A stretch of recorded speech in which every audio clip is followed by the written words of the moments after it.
on Cosmic Confluence podcast, listeners, we are not chasing quick fixes or perfect, super positive mindsets.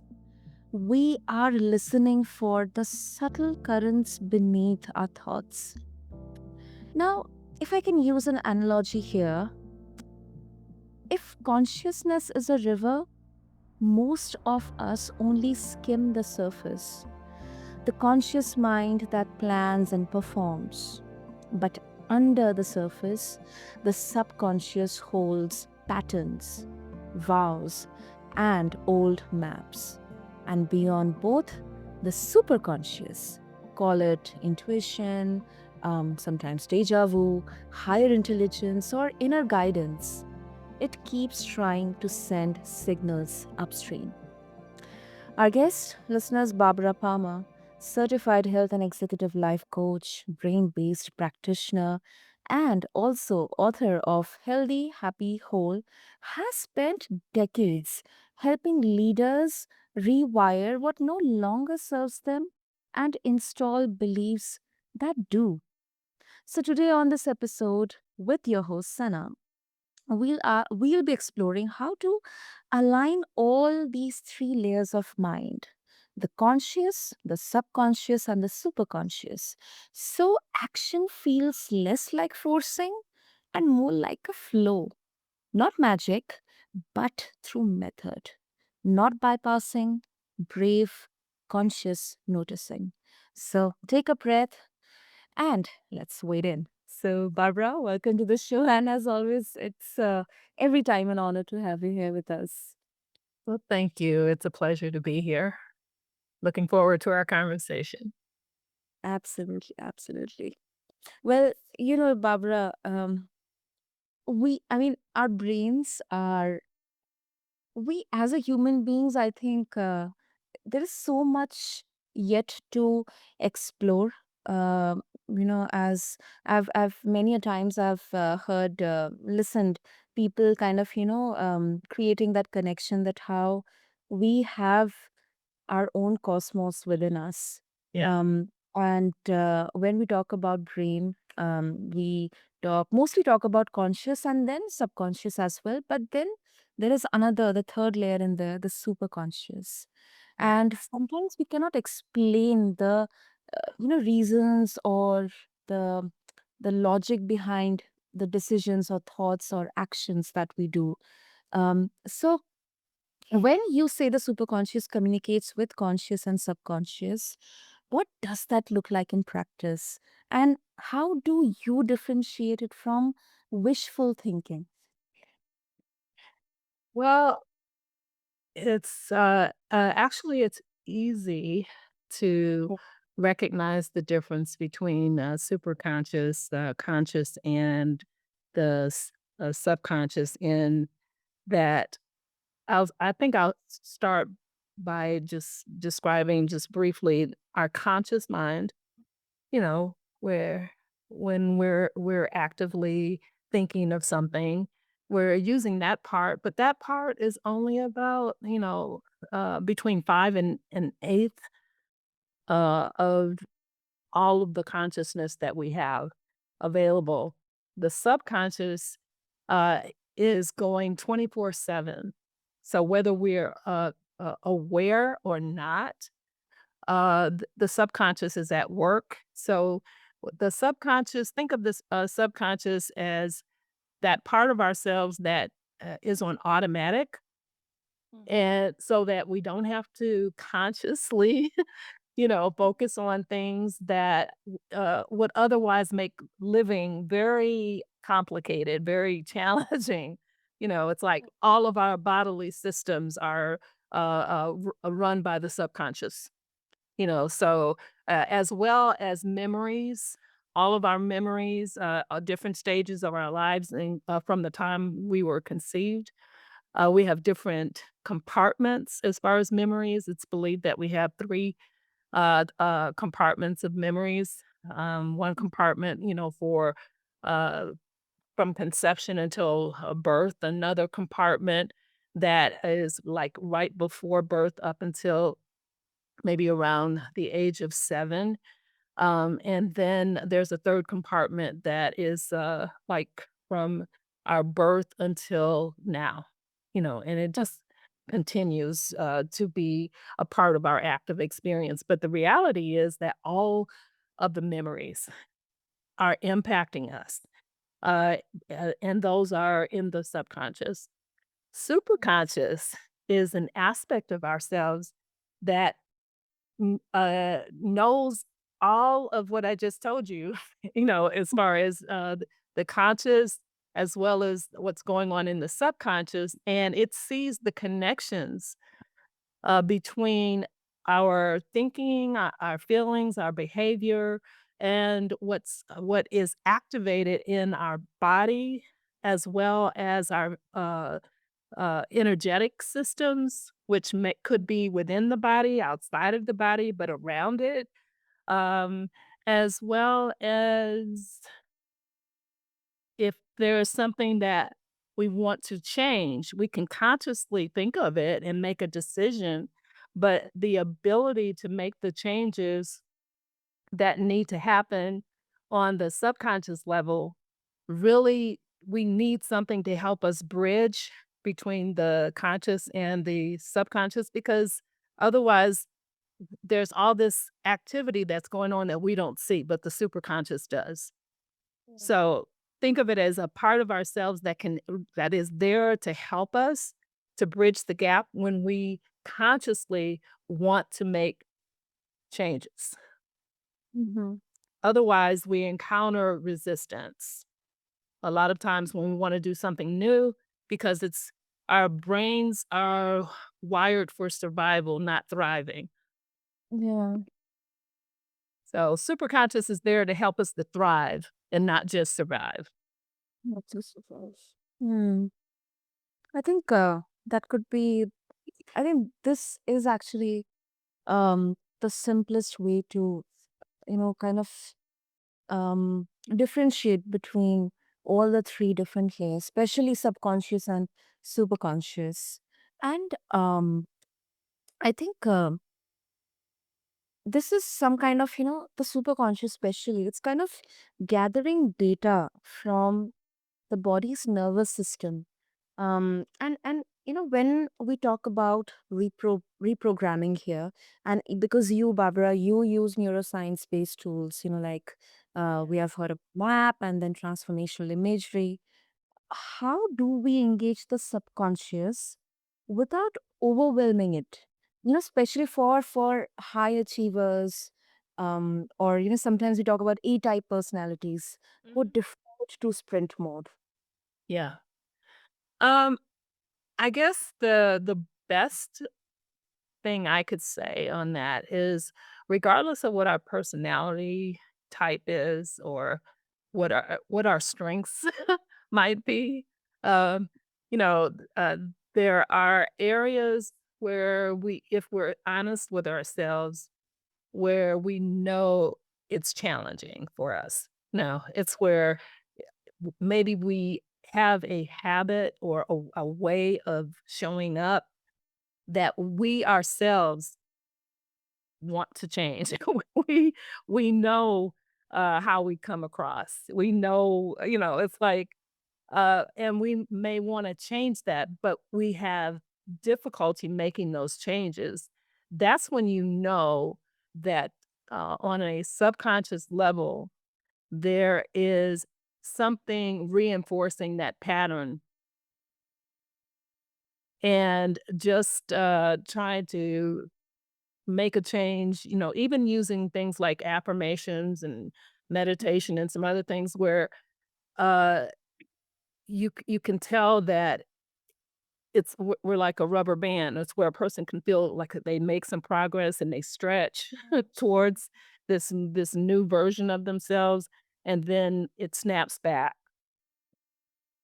And that's where techniques like MAP, where you engage the superconscious as that part of us that actually has the ability to treat, to heal, to rewire, to integrate, so that it's not. this ongoing challenge where an area that a person wants to make a change in, they see progress. It's like two steps forward and then three back.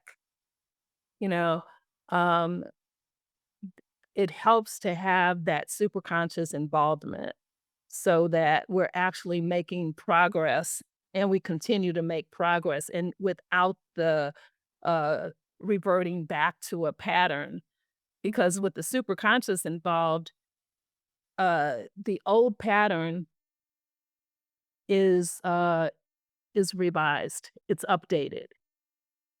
Oh, And when without the superconscious involved, we're basically trying to uh, refigure what is going on in the subconscious, but doing it from the conscious mind. got it. Got it. Yeah. So I think less willpower, more wise dosing. Like instead of framing it as grinding, it's like it's in sync. Like, it's kind of in Yes. easy. Yeah. It's integrated. It's like it's a part of you. It's a part of you that its job is to do this integration and to help you to thrive. That's what it's there for. It's like it's there so that each of us can be the best version of ourselves. So imagine that being a part of its existence is okay, I'm here so that you can be all you are created to be. I'm here to help you with that. And to ignore that part, the conscious mind has an uphill battle trying to get the subconscious to make a turn, to make a change. If there is all this stuff that you're not aware of that is resisting making a change. That makes sense? It does. It does, Barbara. Yeah. And that's why I love helping people to understand that the superconscious aspect of themselves because it's like it's the most powerful part of you. And it's like get acquainted with that part of you and learn how to tap into that aspect of your being that knows what you're thinking consciously, but it also knows what is connected to what you're thinking, you know, that knows what's connected to how you feel when you start to feel triggered, when you start to feel anxious, when you start to get happy. It's like regardless of what the state of being is that might be triggered or associated with certain thought patterns, Mm-hmm. your superconscious can follow all of that. And it also recognizes when there are patterns that they may feel true, but they're based on lies, Mm-hmm. but they feel true just because they have been repeated so many times, and so it feels true. Yeah. Um, yeah. Got it. I know, Barbara, because I think this is sometimes, few certain aspects of how exactly a person may behave, think, or what exactly is happening behind. I think sometimes it is better explained, when it's done through actions.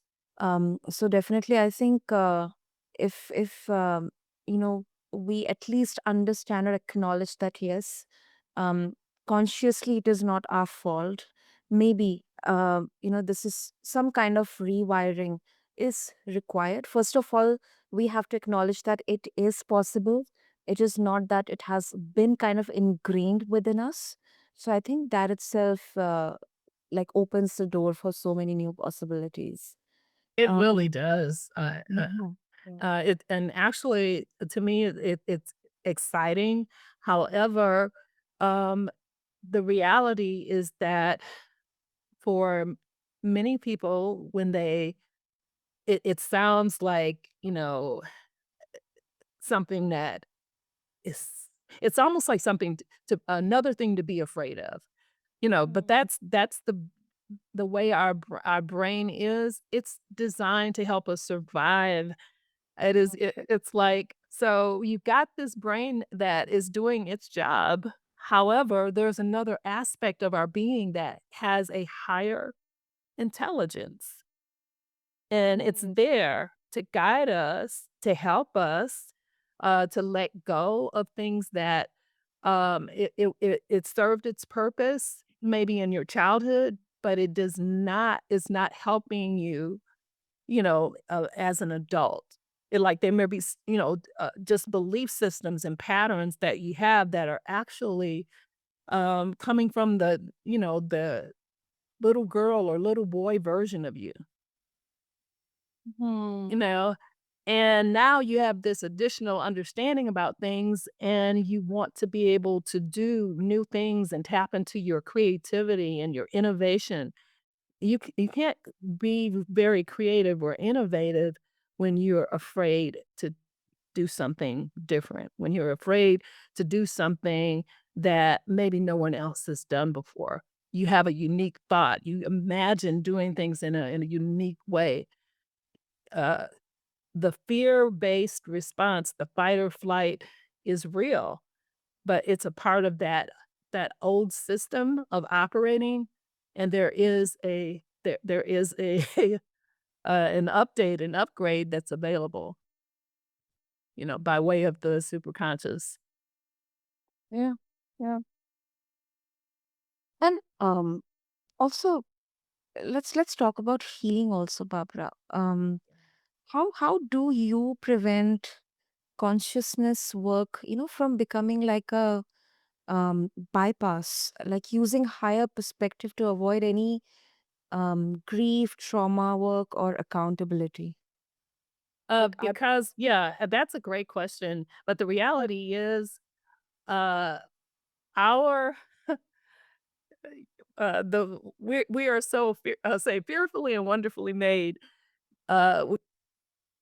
We might be able to pretend and convince one another about stuff, but okay. you you can't fool your subconscious. You cannot fool Mhm. your superconscious for sure. Can't fool it. So Shit. it's almost like a joke. It's like that sounds like something that a little kid would say. It's like or would think that that's possible. And honestly, I think it comes from that little kid part of us. It's like, nah, I don't believe I don't believe that. But the truth is, we actually have like an inner knowing, the aspect of ourselves that, like I tell people, the real you is the part of you that is aware, is noticing what you feel, whether it agrees with it or not. The part of you that even um, pushes you on, nudges you on when you feel like quitting something that really is in your best interest. It's a part of you that will say you can do this. There's a part of you that won't allow you to give up on yourself. That same part of you is intelligent enough to know when if your motives are out of alignment, you will not have peace. Hmm. Hmm. That's interesting. That is interesting. And I think, mm, I mean, limits have to be acknowledged here. I mean, definitely there have to be some boundaries or some checkpoints. Like, when once again, if we come back to the blend between science and spirituality, like, when client's nervous system, it needs clinical care alongside coaching. Yeah. So, uh, like, what's your thought on that? Like, many people, they would say that no, no, you don't need any kind of attention, medical attention here, or this and that. It can be solved through just this particular tool. But do you think that, we can consciously decide that at this point of time, my healing would need myself to be there, kind of the center of attention, and I would need a tool, something like map or some kind of, healing process. And then I would also need clinical care as well here. So, like, complementary. Yeah. Yeah. Great question. Um, what comes to mind is the fact that each of us is our highest authority. I know sometimes we give our power away. We want somebody else to make decisions for us as it relates to our health and other aspects of our lives. Um, but if you think of yourself, or and for me, regardless of what is going on in my life, when it comes to finding solutions, I may talk to other people, and I'm giving this as an example of what, you know, uh, is the same process for all of us, is Mhm. even though I may talk to other people and get input from other people, ultimately, the decisions are made by me. And I, so the consequences belong to me. And so I get to decide if I want a blend. I get to decide if I want traditional medicine along with homeopathic medicine, along with some prayer, along with some meditation, along with some coaching. I get to decide if I want to include talking to a therapist or a counselor about something. Um, I get to make those decisions because ultimately they're the this is my life. So, uh, and I do believe, as it relates to things spiritually speaking, that our creator, has given each of us a will. So we get to, uh, decide what we want. It's like yay or nay. Do I want this? Yes. Do I want this? No. And even if I do want this, what am I expecting? If I say I want something, but I'm really not expecting it, you know, the way that uh, the way we're put together, you might try to, you can't fool the higher aspect of who you are. You can't do it because it sees and knows based on your state of being, what you really it's gonna respond to how you show up for yourself, how you really feel about things as it relates to how things impact you. True, true. That's very well put, Barbara. So once again, it's a ritual, Barbara. I have to ask for both. Wow, the time has flown. I think it's such an interesting discussion. I think it will take days and hours and time to, and that's exactly why it's kind of, a beauty, that there are so many things to explore around, either it's our brain or body or um, our consciousness or even the nature. And I think that's why, it kind of it's a cosmos within itself. So, Yeah.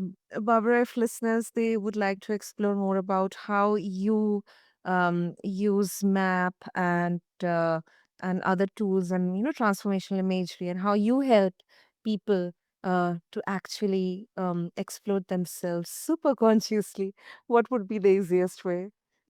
The easiest way would be for them to visit my website and schedule a discovery strategy session. It's a complimentary 30-minute session, and that's at bplifecoaching.com. And there's Right. also, excuse me, uh, Yeah. scratch that. It's B. It's vplifecoach.com. We simplified it and made it shorter. Super, super. So, listeners, I'll have all the details in the show notes, and please, please connect with Barbara. Um, y- Check out how she helps, leaders and high achievers, and everyone out there, to know themselves in a much better way. Um, and also, I think she also reminds us that alignment isn't about being perfect. It's about listening long enough to change course, maybe by a few honest degrees. And that's how ships and lives arrive. So, in this cosmic confluence, if you have, this conversation has stirred something within you, maybe you can try, you know, like tools. Maybe you can try journaling or, try something that really, really works for you. Take some baby steps out there. And also do make sure to connect with Barbara. And until next time, stay curious, stay gentle, and let your inner rivers meet the stars. Until then, this is Cosmic Confluence with Sana signing off.